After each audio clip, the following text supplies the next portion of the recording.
अस्सलामुअलैकुम, welcome back to my new vlog. कैसे हैं आप सब? उम्मीद करती हूँ आप सब बिल्कुल ठीक होंगे और मैं भी बिल्कुल ठीक हूँ। तो जनाब आज जब मैं सुबह सो के उठी तो वेदर कुछ ऐसा था, बारिश हो रही थी, हल्की हल्की बारिश थी, लेकिन सुबह से जो है ना बारिश लगी हुई थी। और अभी जो टाइम है वो 7:30 बजे का टाइम था। आज मैं काफ़ी लेट हो गई थी उठने में, और वो इसलिए क्योंकि जुम्मे का दिन था और हस्बैंड जो घर पे होते हैं। और ये आज का व्लॉग मैं आज ही पोस्ट कर दूँगी इंशाल्लाह, जो कि होगा मेरा मॉर्निंग टू इवनिंग रूटीन वाला। तो बस अब जो है ना बच्चे सो रहे थे, छोटा वाला बेटा जो था ना वो उठ गया था, तो मैं नाश्ता बनाने के लिए आ गई थी। और आज जो है ना पराठे नहीं बनाने थे, जुम्मे को जो है ना पराठे वगैरह नहीं बनाती मैं, रस या ब्रेड जो भी नाश्ता होता है ना बच्चे वही कर लेते हैं। और बच्चों को जो है ना वीक में हम सिर्फ ये देते हैं, ब्रेड या रस वगैरह, जस्ट वीक में एक दफ़ा। और बाकी दिन तो वो खैर नाश्ता करते हैंगे अपना देसी घर का, पराठे वगैरह जो भी होता है, सालन चाय पराठा, तो वो ये खाते हैंगे। और इधर जो है ना सुबह सुबह आजकल जो है ना मुझे आजकल चॉकलेटों की क्रेविंग हुई हुई है, तो मैं साथ साथ वो खा रही थी और नाश्ता जो है ना वो भी रेडी कर रही थी। और बच्चे जो है ना एक एक करके सारे उठ रहे थे। हस्बैंड जो है ना इस टाइम सो रहे थे क्योंकि फ्राइडे होता है उनका ऑफ। तो फिर मैंने कहा चलो बच्चों को जो है ना टाइम से नाश्ता करवा लेती हूँ, क्योंकि हमें तो फिर अपने टाइम से उठना होता है, हमारी तो खैर से कोई छुट्टी होती नहीं है। तो इसलिए और बच्चों को जो है ना मैंने कहा कि आप लोग जो है ना किचन में ही आ जाओ। बारिश हो रही थी तो किचन में जो है थोड़े से ज़रा बंद कर देते हैं ना, तो ऐसा लगता है गरम गरम हो गया है किचन। तो इसलिए जो है ना बच्चों को मैंने बुला लिया किचन में और इन तीनों को जो है ना मैंने पीढ़ों पे बिठा दी, और ये तीनों के तीनों बैठे हुए हैं। हसन को मैं देख रही थी, हसन किस तरह जो है ना अपने पोज दे रहा था। तो बस अब तीनों को जो है ना बच्चों को मैंने नाश्ता दे देना है किचन में, और ये किचन में जो है नाश्ता आराम से कर लेंगे। और आजकल मॉर्निंग रूटीन मेरी यही होती है, बच्चों को किचन में ही नाश्ता वगैरह करवा देती हूँ। मैं रूम वाला काम ही नहीं करती अब क्योंकि अब सर्दी काफ़ी हद तक जो है ना कम भी हो गई, तो मैं कहती हूँ चलो किचन में ही आ जाओ। अच्छा जी, तो रूम जो है ना वो मैंने फिर बच्चे नाश्ता कर रहे थे किचन में बैठ के, तो मैं आ गई इधर रूम में। हस्बैंड भी किचन में चले गए थे। मैंने कहा आप लोग किचन में आराम से नाश्ता कर लो और मैं जो है ना रूम क्लीन कर लेती हूँ, ताकि आप लोग जो है ना बाद में आके इधर आराम कर सको, क्योंकि बाहर बारिश हो रही थी। बच्चे जो है ना अंदर बाहर जो कर रहे होते हैं, तो सारे घर में जो है ना कीचड़ ही कीचड़ हो जाती है।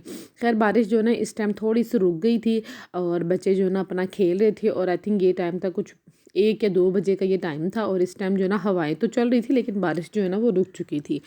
और इस टाइम जो है ना बस अब मुझे पकाने की तैयारी करनी थी। और ये हुसैन जो है ना आजकल छोटी छोटी बातों पर नाराज़ होकर जो है ना इसी तरह लेट जाता है। इधर मैं पका रही थी आज सफ़ेद चने, क्योंकि मेरे बच्चों को आप लोगों को पता है चने बहुत पसंद है। और आज मैंने कुछ अलग तरीके से पकाए थे, लेकिन ये भी बहुत यमी बने थे। मैंने चने के अंदर ही जो है ना उबालते टाइम नमक, प्याज, हरी मिर्ची, धनिया, ये वो जितना कुछ भी होता है सारा कुछ डाल के ना मसाले वो सब रख दिया था। जैसे ये गल गए तो मैं इनको भून रही थी। भूनने के बाद में थोड़ा सा इसमें हस्ब ज़रूरत जितना मुझे शोरबा चाहिए मैं उतना रख दूँगी। और इस तरीके से भी खैर काफ़ी अच्छे बने हैं। एक दूसरे तरीके से बनाते हैं चने जो है ना सेपरेट बॉयल करके, सेपरेट जो है ना मसाला भून के उनको फिर मिक्स करके जो है ना शोरबा रख लें। एक उस तरीके से ही बनते हैं, और इस तरीके से दोनों।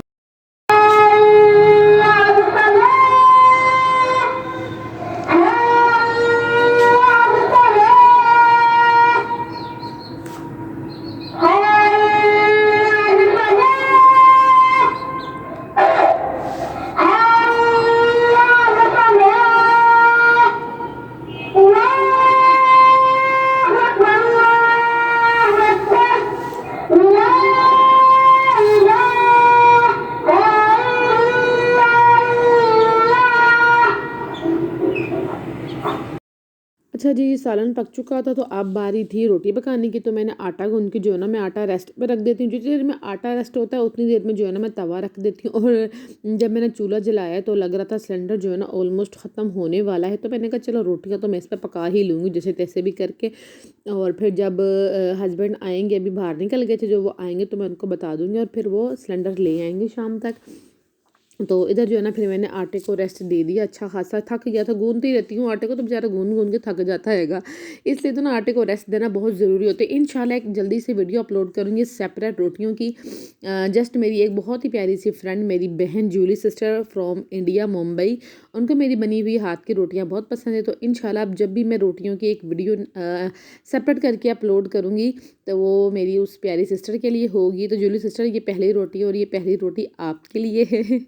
तो इधर जो है ना बस मैंने एक एक करके सारी रोटियां बना ली थी। और आजकल ऐसा है माशाल्लाह, पहले जो है ना मैं रोटियां पकाती थी तो बच जाया करती थी, लेकिन अब जो मैं पका के रखती हूँ तो बच्चे जो है ना कुछ भी नहीं छोड़ते माशाल्लाह से, टिफ़िन जो है ना रोटियों का खाली हो जाता है अल्हम्दुलिल्लाह। लेकिन आजकल जो है ना मेरे बच्चों ने सब्जियों से नाराज़गी कर ली है, वो कहते हैं हमने सब्ज़ी कोई नहीं खानी।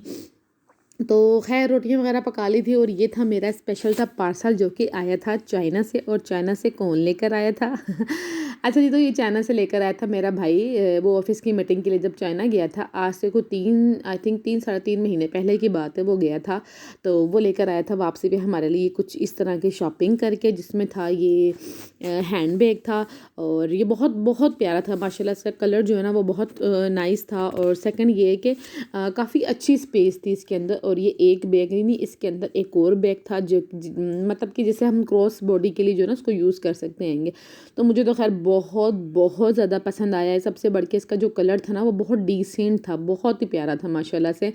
हालांकि मैं बहुत हैरान थी, मेरे भाई को बिल्कुल भी इस तरह की शॉपिंग का कोई आइडिया नहीं है, ना उसने कभी की है इस तरह की शॉपिंग, बट वो फिर भी ले आया था। हालांकि हमने मंगवाया नहीं था। जब भी भाई कभी मीटिंग के लिए जाते हैं ना आउट ऑफ कंट्री, तो हम कभी भी भाई से इस तरह की चीज़ें नहीं मंगाते, लेकिन अब जो है ना वो खुद ले आते हैंगे। तो वो लेकर आए थे, तो वो कराची में रखा हुआ था। लेकिन और मेरे ब्रदर इन लॉ जो है ना वो कराची गए हुए थे, तो वापसी पे जब वो आने लगे तो मेरी अम्मी ने जो है ना उनके हाथ भिजवा दिए कि आप जो है ना मेरे घर के पास स्टेशन हैगा, वहाँ जाके जो है ना मैंने अपने हस्बैंड को कहा कि आप जाके रिसीव कर लो मेरा सामान। तो मेरे हस्बैंड गए और ये सामान जो है रिसीव करके आ गए। तो ये है वो पर्स जिसका मुझे बहुत इंतज़ार था कि कब मैं जाऊँगी और ये लूँगी, लेकिन खैर ये मुझ तक खुद ही पहुँच गया हैगा। तो थैंक यू सो मच भाई, अल्लाह पाक आपके रिस्क में बहुत ज़्यादा इजाफा करे। आप अपनी बहनों को अभी तक नहीं भूले, हर चीज़ में मेरा भाई अल्हम्दुलिल्लाह हमें याद रखता है। और सबसे बढ़ के सपोर्ट, हर चीज़ में सपोर्ट है, हर चीज़ में। तो अल्हम्दुलिल्लाह अल्लाह पाक मेरे जैसा भाई सबको दे। अल्लाह पाक मेरे भाई के लिए हर काम में आसानियाँ करे, उसे बहुत सारी कामयाबी दे, आमीन सुमा आमीन। तो ये बहुत प्यारा सा बैग था। और बिल्कुल सेम ऐसे ही बैग जो है ना मेरी अम्मी के लिए भी लाए थे, और बड़ी सिस्टर है उनके लिए, और अपनी वाइफ के लिए भी लेकर आए थे। मतलब हम 4 ही घर की लेडीज़ हैं और हम चारों के लिए जो है ना सेम एक जैसा पर्स आया था, बट कलर चेंज थे। जिसको जो कलर पसंद आया उसने कहा वो रख लो।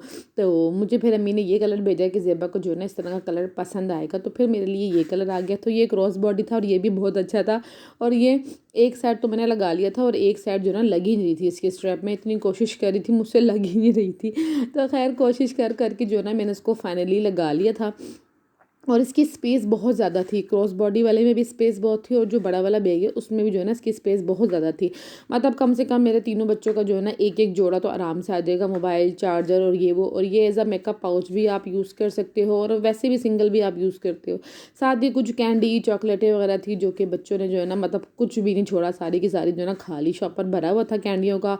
और खैर काफ़ी कुछ, जब अम्मी कराची से कोई आता है तो बहुत कुछ भेज देती हैं ये हर दफ़ा ही, लेकिन अब की बार जो है ना कुछ थोड़ा सामान आया था। और वो उसकी वजह ये थी क्योंकि वो सारे मसरूफ़ थे, उनका घर बन रहा था।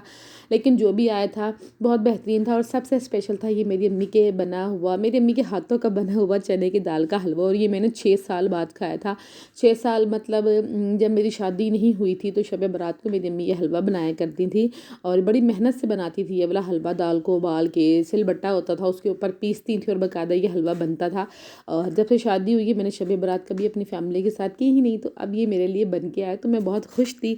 तो और ये था एक स्टॉलर, ये भी भाई लेकर आए थे चाइना से ही, और ये भी बहुत माशाल्लाह खूबसूरत था। और इसका कपड़ा जो है ना इतना सॉफ्ट था, और ये बहुत ज़्यादा गर्म था। लेकिन खैर ये अब तो सर्दियाँ तकरीबन एंड पे ही है, तो ये नेक्स्ट सर्दी जो है ना मेरे काम आएगा इंशाल्लाह। लेकिन इसका प्रिंट जो है ना बहुत प्यारा था, सोबर सा प्रिंट था इसका।